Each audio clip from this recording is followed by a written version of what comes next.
m'appelle Ayman Badamafi, je suis activiste climat, entrepreneur social. Je dirige Ibouf et Robaloto. Alors Robaloto en Mina au Togo, ça veut dire le ramasseur de plastique. Concrètement, ce que nous faisons, c'est que nous installons dans les écoles des clubs environnement et des poubelles connectées. Les poubelles connectées sont des poubelles qui sont équipées de capteurs et d'applications qui nous permettent non seulement de collecter les déchets, mais également de collecter les données sur son utilisation. Nous essayons de comprendre dans un établissement scolaire quelle est la fréquence de remplissage, ça nous permet d'éviter le débordement, quel est le type de déchet plastique qui est le plus produit. Si c'est par exemple le sachet d'eau minérale que nous appelons sachet de Puata, on peut donc proposer comme alternative aux élèves de venir à l'école avec des gourdes écologiques par exemple. Aujourd'hui avec Robaloto, on sait quand même que c'est 800 tonnes de déchets plastiques qui sont brûlés chaque jour au Togo. Alors Robaloto est né du constat qu'il y a beaucoup de déchets plastiques qui sont produits dans les écoles, mais les écoles n'ont pas de solution pour gérer leurs déchets. Les seules alternatives qu'elles ont, c'est soit de brûler le déchet, soit de les déverser dans la nature. Sans parler du problème sur la santé humaine, sur l'environnement du pays, il y a aussi des problèmes colossaux sur l'économie du pays, parce que une tonne de sachets de Puata chez nous, c'est à 100 000 francs.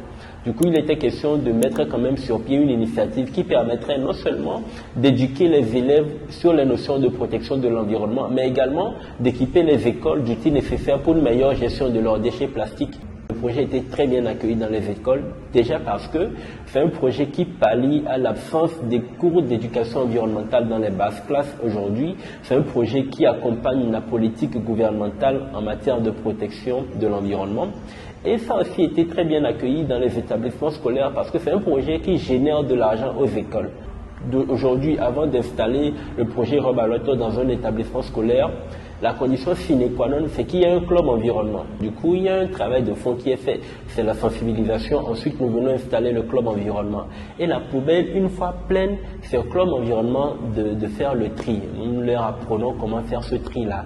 Et quand nous collectons les déchets, nous les recyclons, nous les transformons dans des sacs que nous appelons aujourd'hui des robes à nous, qui veut dire en langue mina au Togo, les produits dérivés du plastique. Et ces sacs, une fois vendus, une partie de cet argent-là est reversée au club environnement.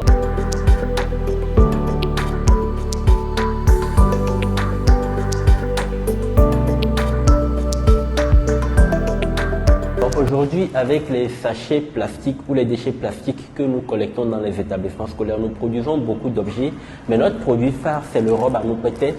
C'est un sac que vous pouvez le constater, qui est entièrement produit à base de sachets d'eau minérale chez nous que nous appelons les sachets de Puata et qui intègre également un film photovoltaïque pour permettre aux enfants dans les milieux ruraux d'étudier. Une fois l'élève en milieu rural en train d'étudier, il peut laisser son sac sur le soleil.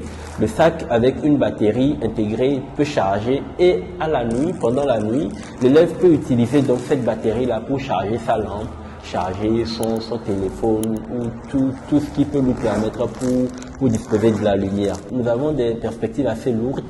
La première, c'est de pouvoir créer une application mobile. L'application est en cours de création. Cette application permettrait à des écoles X qui sont peut-être dans une région très éloignée où nous ne pouvons pas intervenir ou peut-être parce qu'elles sont peut-être assez éloignées de nous, de pouvoir elles-mêmes s'inscrire sur l'application, s'organiser pour mettre à disposition les déchets qu'ils ont en leur sein et aussi permettre à des structures de recyclage, à des acteurs qui utilisent le sachet pour transformation, de pouvoir eux aussi s'inscrire sur cette application-là et voir quels sont les endroits où les sachets sont disponibles. La seconde perspective, c'est de lancer une production en grande masse des sacs robes à nous, de pouvoir mettre à disposition des élèves dans les milieux ruraux. La troisième perspective également que nous avons, c'est de valider notre manuel de citoyenneté parce qu'aujourd'hui nous avons des clubs environnement que nous installons dans les établissements scolaires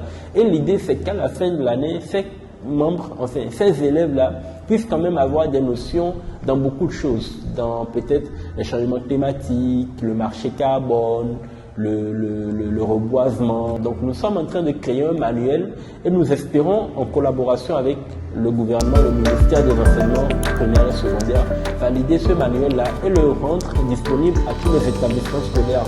C'est un document qui va permettre à pallier à l'absence des cours d'éducation environnementale dans les basses classes. Donc c'est les trois perspectives que nous avons pour les 2 prochaines années.